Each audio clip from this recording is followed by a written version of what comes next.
Welcome back to another video where we give you a general overview of some of the things that are necessary in order to become your best self. Today we're going to talk a general overview about anxiety. Now I will admit, anxiety is really deep.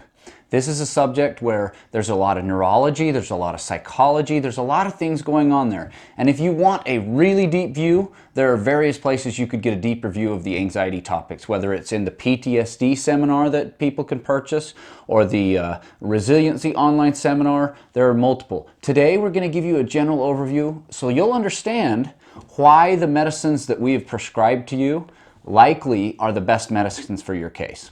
So, to begin with, let's start talking about what anxiety is. Anxiety has two major components to it. There's a psychological and there's a physical component. Anybody who has ever experienced anxiety, which is everyone, is going to tell you the physical component involves things like a racing heart. Some people describe butterflies, sweating in certain parts of your body, clammy skin in other parts of your body, tingling, a little tremor. All these are physical symptoms, and in those long seminars, such as the PTSD seminar, we actually explain the physiology behind that.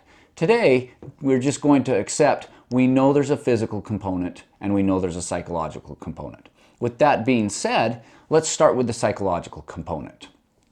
Whenever somebody experiences a stressor in their life, psychologically, when that stressor is big enough, they will start to experience what I call a level 1 psychological stressor. Now, level 1 is the lowest level, and then you'd have a level 2, which is moderate, and level 3 would be the type of thing that causes you to be disabled and overwhelmed where you can't function.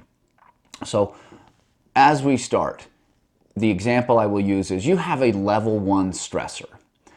The thing that you have to understand about this is the body will always follow the mind. You've heard the old saying, mind over matter? That's because your mind is the leader, your body follows in most cases. And so in this case, what we're talking about, whenever you have a psychological stressor, the body will follow and start to be stressed out a little bit, and it will cause physical symptoms of anxiety. That's completely normal. And so as you're looking at this, we say level 1 stressor, it uses anxiety to motivate us to do something to reduce the risk in a dangerous situation or take action when we need to accomplish something. So anxiety by itself is actually very, very valuable. It allows us to accomplish things we never would. So the idea that we should eliminate anxiety, that's a fool's errand.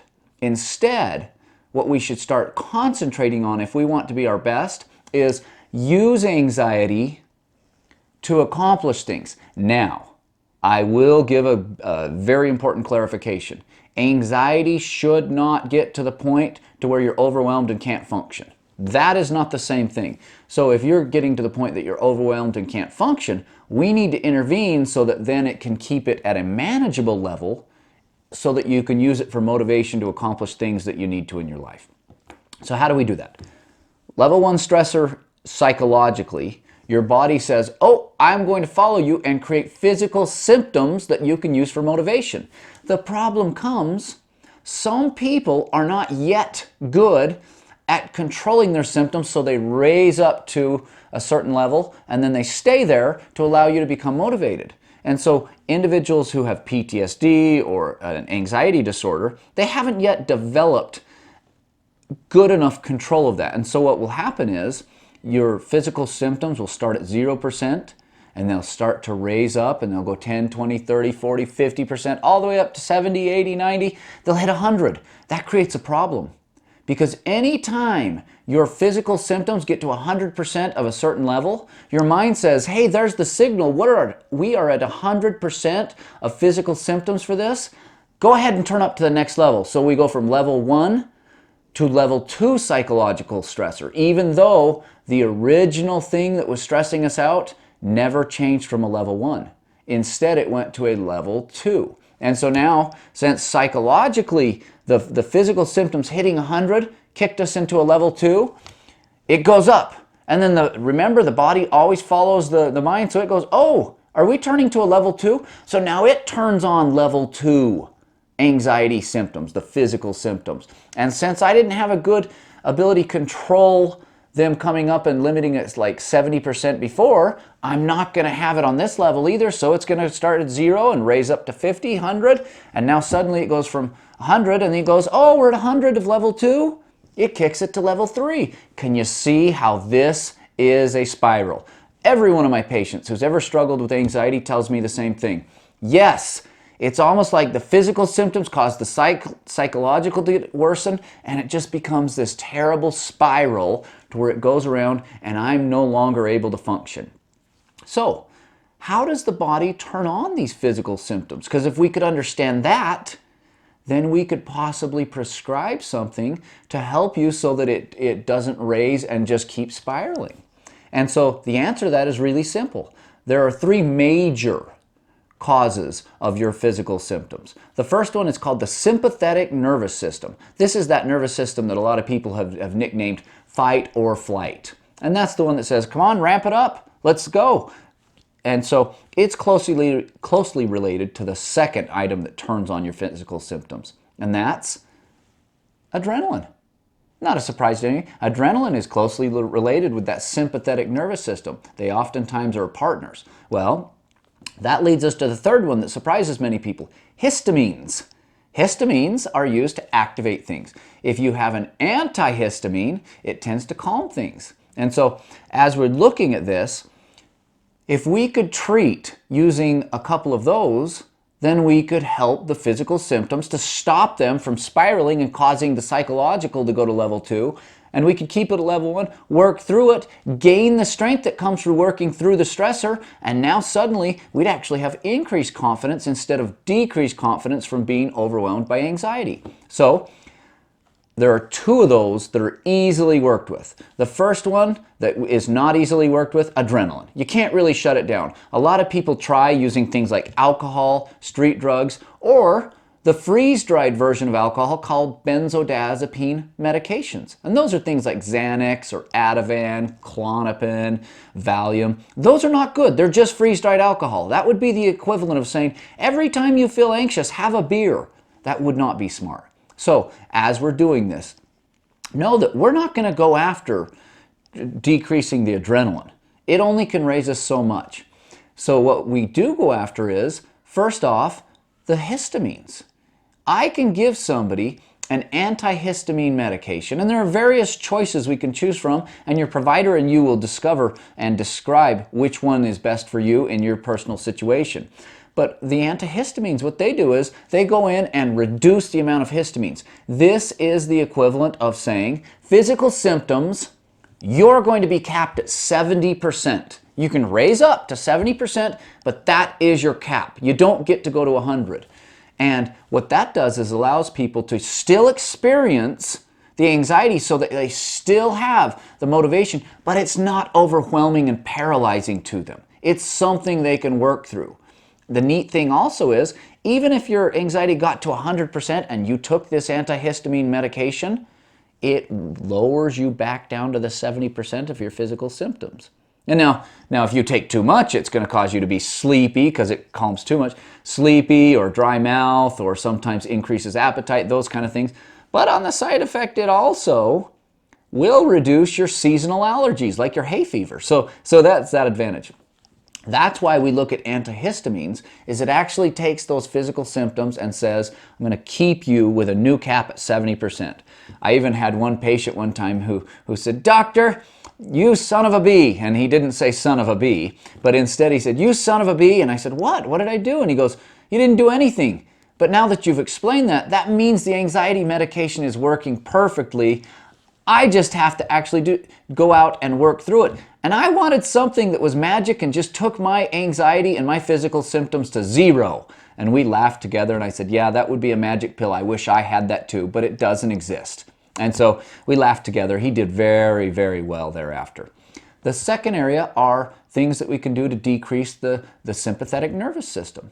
And those are things like some blood pressure medications that they could choose from that actually reduce sympathetic nervous system. Some when you're awake, some when you're sleeping. There are various options here, and your provider will know about those. But it also brings down your anxiety, the physical symptom side, to a 70%, so that you can then work through the psychological and figure out how you're going to confront and overcome this. And that way, you then are empowered. And not only will you be able to survive this one, in the future, you will have built up a little more ability to cap your physical symptoms at 70% without needing a medication. It's kind of like if you practice it enough, eventually your body and your mind learn how to do it. And so that's why these anxiety medications that we're prescribing are so important. That's why we also are never going to try to eliminate all of your anxiety. That would be a fool's errand. Not only is that impossible, but it leads to people becoming less and less capable of handling life and less able to enjoy life anytime something's the matter. And here's the reality. There's always going to be adversity in life. So you can't believe this false idea that happiness only comes when there's a lack of adversity. That's just a recipe for PTSD, anxiety, and depression. And people live miserable lives that attempt that. And then they eventually come to people like me and we help them to learn to confront it and work through it. And oftentimes these medications are one of the ways that we can help them to begin to learn to work through it. And so that's where we're coming from. Now, there's probably a lot of you that have questions about what is the neurology, what's the physiology, why does this stressor cause me more than that stressor and that type of thing.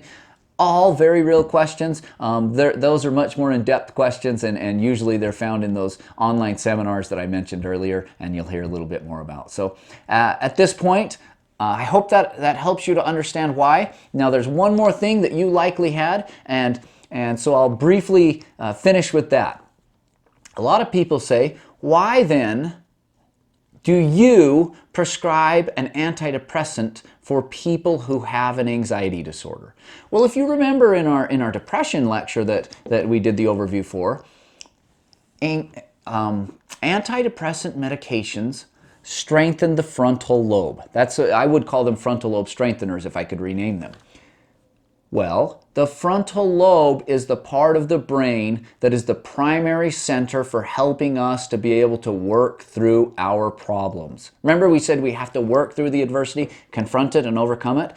And so what I'm doing when I give you an antidepressant is I'm strengthening the part of the brain that long term is going to help you to be able to tolerate stressors without feeling anxiety, without turning on those physical symptoms. So that helps so that it takes a bigger stressor before you're going to become overwhelmed. I have many people that will say simply, yeah, doc, it's working. I feel authentically like myself, but it takes more before I'm activated. I'm not so quick to become ramped up. And that's their frontal lobe being helped. And as they work through the anxiety cause, that also further strengthens their frontal lobe, probably 3 to 4 times more than even the medication can. So if your question is, why are we prescribing an antidepressant for anxiety? It's because it strengthens the frontal lobe, which is the part that allows us to tolerate stressors without becoming overwhelmed.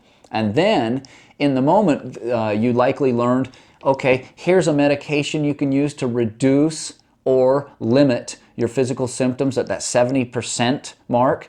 And you likely also learned some other tools that help to cap the physical symptoms at 70%, such as deep breathing or journaling. These are all other things you can do that are not non-medication that have the same effect. So at this point, if you have more questions, please ask your provider. Your therapist is also a good person to help. If you're completely overwhelmed and don't know where to start, that's where your therapist is going to be somebody that can help you walk through this the first few times. That's their job, is to support you while you're learning these new skills. So, all right, we'll catch you on the next one. I hope this overview helps a bunch of you, and we'll go from there. Have a great day.